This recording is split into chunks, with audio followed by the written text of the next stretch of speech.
All right. Well, Go ahead. I was going to say, you want to just roll it, or yeah, go for it. All right. If I mess up, we'll just stop and do it again. Meet the Pressers with Matt Mallory and Clint Macro. Brought to you by Public Safety and Education and the Trigger Pressers Union. And now, your hosts.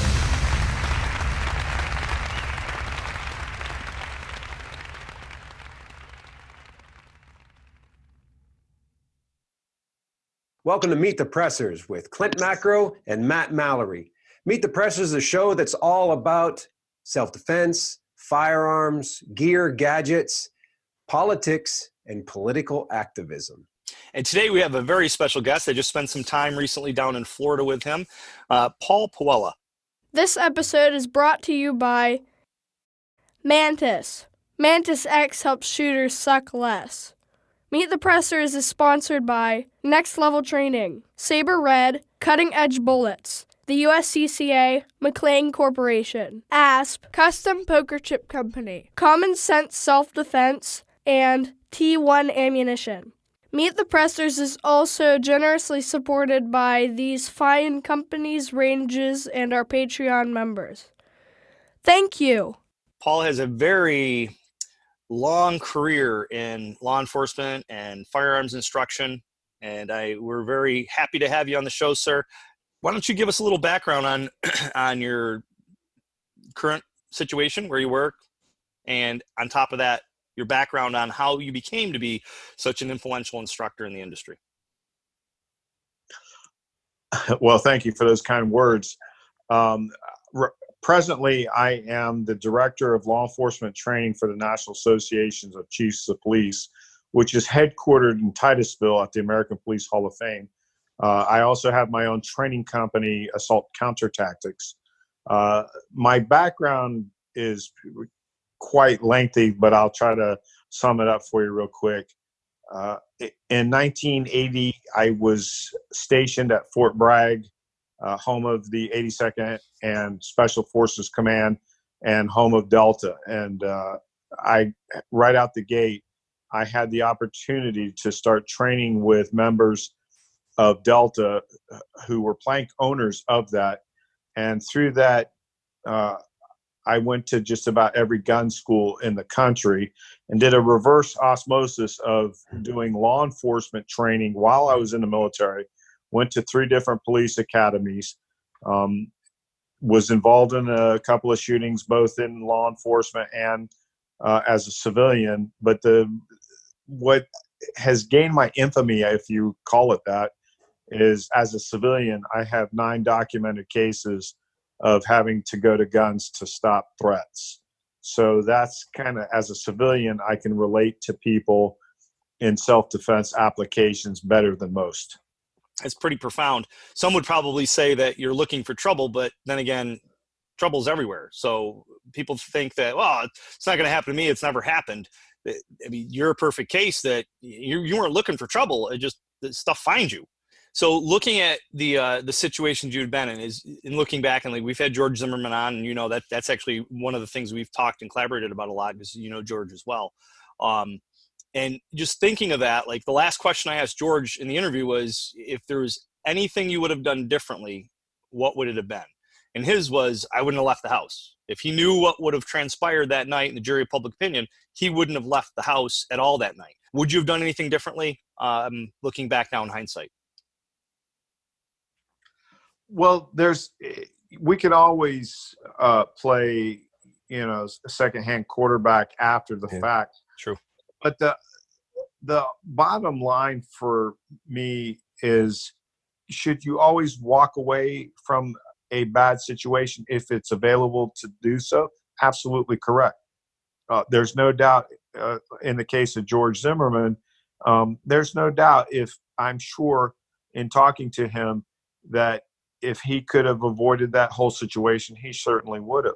But at the moment in time that he was getting his head smashed into the concrete, there was no point of no return on that. Hey guys, this is Rob with McDojo Life, and I'm here with Meet the Pressers with Matt Mallory and Clint Macro. Meet the Pressers. I got about 45 years in the martial arts. Would you say that your unarmed or martial arts training has influenced your firearms training? I think that's a great question, and the answer is yes, because if we get down to the root word of martial, which means warlike, you cannot have one without the other. You cannot have the hand-to-hand without the firearms and vice versa. So the training that you offer has been predominantly in the context of training law enforcement officers. That's correct, right? Well, I teach law enforcement, but the majority of my assault counter tactics is strictly for civilians, Okay. and I do so because of all the unfortunate incidents that I've had. I just hope and pray that nobody else has to go through that. So, as a type of ministry, it's what I do for people for a very low denomination fee for it. Because if I don't charge something, my fiance just jumps all over me, and I just, I can't. She'll lock the doors on the house and won't let me in, and kind of stuff like that. Well, you can't help your fellow man if you live in a cardboard box, or it's much harder to do. So, Matt and I both, we make a living with training and putting classes on and helping to empower our fellow citizens. And Sure. There's nothing wrong with that at all. So would you say then your law enforcement background with that, training law enforcement and civilians, do you approach those two groups differently? Absolutely. In fact, I take kind of umbrage when a law enforcement officer teaches a group of civilians with a badge visible, because then what he is or she is saying that they have a get out of free jail card because their rules of engagement are totally different than a civilian's is, and it's a different use of force policy. So therefore, they're almost negating the training that they're doing to civilians. That's a very good point. Very good point. Yeah, I did a class with Dave Spalding, and he talked about how different trainers will, because of their background, it kind of influence how they teach. Whereas, and I'm sure you would agree, law enforcement, you don't arrest someone that's on the other side of the parking lot. You're very in close. So a lot of law enforcement instructors are put quite a bit of stock on, gun retention, shooting from retention positions, that kind of thing. Whereas military guys are generally more about precision and like calling in the cav and use your pistol to get to your rifle kind of thing. And the civilian instructors like me, it's do everything you can to not even get the gun out of the holster and try and run away before even there's a sign of needing to use it. I had this discussion with Tom Givens several years ago, and interesting enough, he put it in one of his latest books.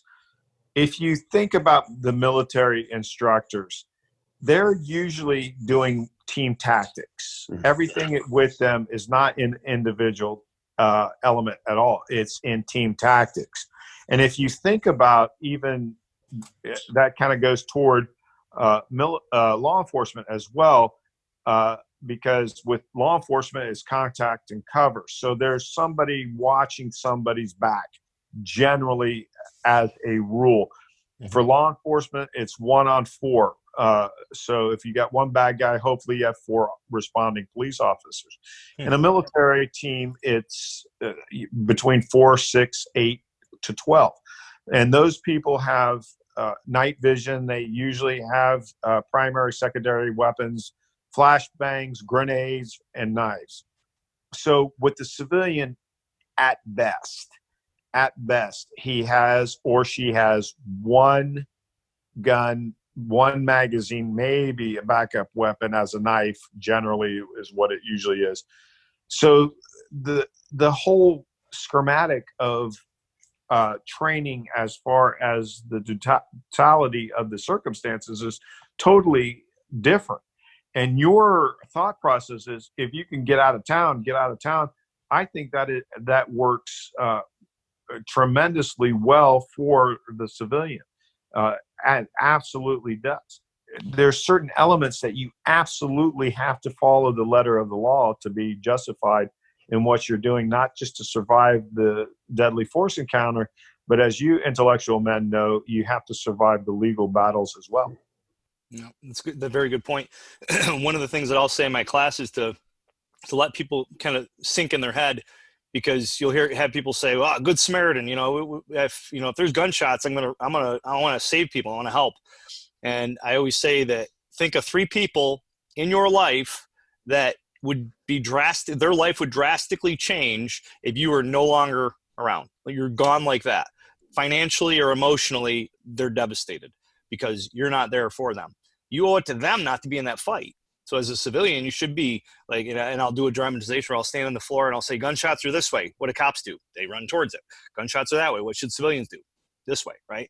The only caveat to that would be is if your family is in a mall and they're in a restaurant or they're in a store towards the gunfire, then you may run towards that gunfire to try to help them get out of the mall. But other than that, self-preservation, so you're around to help your family, is the key for civilians. Yeah, and there might be a moral and an ethical damage to that. I would think if I ran the other direction and knew that good law-abiding citizens were getting killed down the hall, that would be hard to live with. But you're right. I have to protect not only myself, but my son's daddy. And that's pretty important too. So yeah, those are some of the questions I think a lot of civilians don't think about when they put the gun on their belt. And you have to do that kind of soul searching stuff. And as Matt says, the body can't go where the mind hasn't been. You need to consider those things so that maybe you're less likely to improv in the moment. Well, I think that is the main fault of the majority of instructors teaching their curriculum, because they're in the mindset of a soldier or a law enforcement officer. And in training, you could see it on video. When you got civilians walking toward the target and shooting, if our alibi is that we got involved in a shooting because we were fearful of our life, and you're walking toward the threat, how fearful were you? So, in a lot of the training that we do, we are shooting or not shooting backwards, going into the rear direction. Now, there are times specifically where you may have to go forward, but that is the rarest case that could possibly be. Part of being a family first responder is having the ability to respond. It's difficult to do if you're sick. Wash your hands. Wash your hands often. Avoid unnecessary contact with your face. Advise your family to do the same thing. Stay healthy. Stay safe. Meet the Pressers. When I got the job at the American Police Hall of Fame, I was just looking for work, and also to do stuff that I really enjoyed after my retirement from the military. So the owner and CEO of the American Police Hall of Fame asked me if I would consider turning the Hall of Fame into a police academy, because one of their institutions that they have under their 501c is the American Police Academy. And as such, because I've been in this industry for so long, I was able to bring in really top-notch people, guest instructors like Gary O'Neill, Billy Wall, Dale Comstock, as you guys know, Danny McKnight, E.J. Owens, and the list just goes on. And I've been able to bring those people out to the Hall of Fame for both law enforcement and civilians. So it's worked out quite well. You've had Matt Mallory there very recently, haven't you? Yes, I did. And, I want to say about Matt's instructional abilities, Matt is on his way to becoming one of the top instructors in the country. He's got everything that he needs in his skill sets to launch information to people that absolutely need it. And there's not a whole lot of people that can do that on a regular basis for any length of time. It takes special skill sets, knowledge, training, experience. He's got all that, and he has the right presence for it. I really appreciate that, Paul. I mean, it means a lot to me that you think that highly of me, and I definitely enjoyed my time down there with you. I'm looking forward to coming back down again in June. So I'm coming back down to teach again in June. Yeah, I will be in your class for sure. I'll be down there in June too. You will, yeah. Clint's Coming down to do DSF, level 1 instructor. That is excellent. I think what I'll probably do when you guys are around, is specifically for you guys, I'll have a knife counter knife class for you guys too. I like that. That'd be great. That actually sounds really cool. Yeah, I'm always interested in getting more training, especially any training, but the knife stuff, as I said, it's very new to me. I carried a knife forever. I always have, always cutting boxes and envelopes and stuff. And I always thought, well, gee, if there was no gun available, well, I'll use this as a defensive tool. But when I did take some of that training, I think some of the things I may have done with that knife probably weren't necessarily the best thing for me to do with it. So getting a little bit of training, getting a little bit of tactics, a little bit of technique under my belt would be a great thing. Well, I will tell you, in 35 years of being in this industry, one of the keys to my survivability is to keep training and stay current. I started out as a police officer using revolvers, and we went to semi-automatics, and now the weapon systems, they're getting so technologically advanced with lasers on their guns, flashlights on their guns, and now we're getting red dots on pistols. So it's always evolving. And if you just stay in your depth of knowledge of what you've learned over the years and not gotten current training, that's a big mistake. Yeah, we taught reloads much differently when we were using muzzle loaders. You know what I mean? And the technology changes. You got to keep up with that. Well, I can kind of concur to that, not to the muzzle loader part, because I'm not that old, but speed strips for sure. Speed strips to the speed loaders for sure. Hello, everyone. This is Gabby Franco, and this is Meet the Pressers with Matt Mallory and Clint Macro. Meet the Pressers. Equipment changing, that just comes with technological advances, certainly, and we just talked about a few of those. Outside of that, let's say tactically or technique-wise, is there something that you used to teach that you no longer teach? And why did you change your mind on that, or why did you come up with a different way? Well, yes, that's a great question too, because again, depending on who was the instructor that influenced us is how we usually evolve and go to that. And when I first started out teaching firearms, you could not go, it was sacrilegious to go against the doctrine of the Weaver stance. And then it wasn't the fact that Masad Ayub tried to convince me to go to isosceles, which he was a very big influence in my life to do that. But the challenge as far as technology goes, Tony Blauer was out there looking at all these dash cam videos from law enforcement perspectives. And he said, hey, under stress, you're going to extend. It's a natural form of fight or flight in our startle reflex. And from a scientific standpoint, and you take a look at that, for 10 years, he had a $10,000 bounty of show me somebody, one person that's in a gun fight, not a target shooting, a gun fight shooting in a Weaver stance.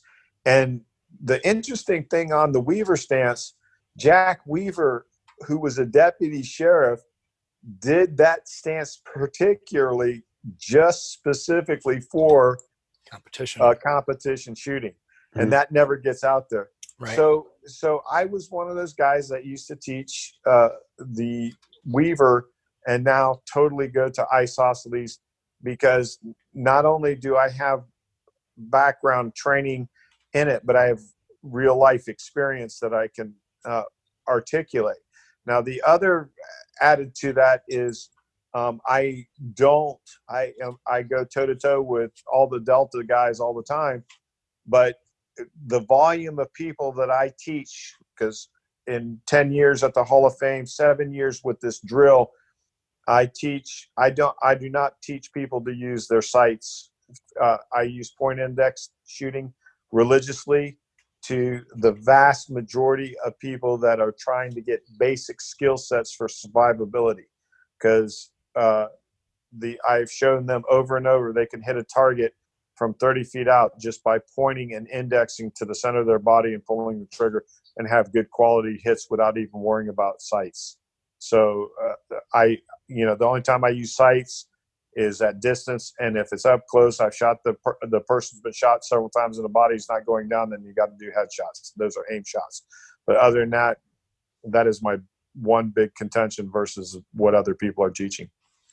I would agree wholeheartedly with that. Definitely. That's, I want to make sure that my students have a good confidence in their ability to use just bone structure and point shooting, like you said, or kinesthetic alignment, unsighted fire to be able to get hits in the high center chest. But they also should have the confidence to be able to use those sights for those more precise instances. And, if you have the wherewithal in your brain to say, do I need my sights or not? Well, then use your sights, but you probably don't need them, especially at the distances where the vast majority of dynamic critical incidents happen for civilians, which is in that 9 to 15 foot range. Tom Givens came up with a lot of that data years ago. And it's solid. It's solid data. And I think the point being is, all right, what I tell people is you got to know the history of where we came from and where we're at today.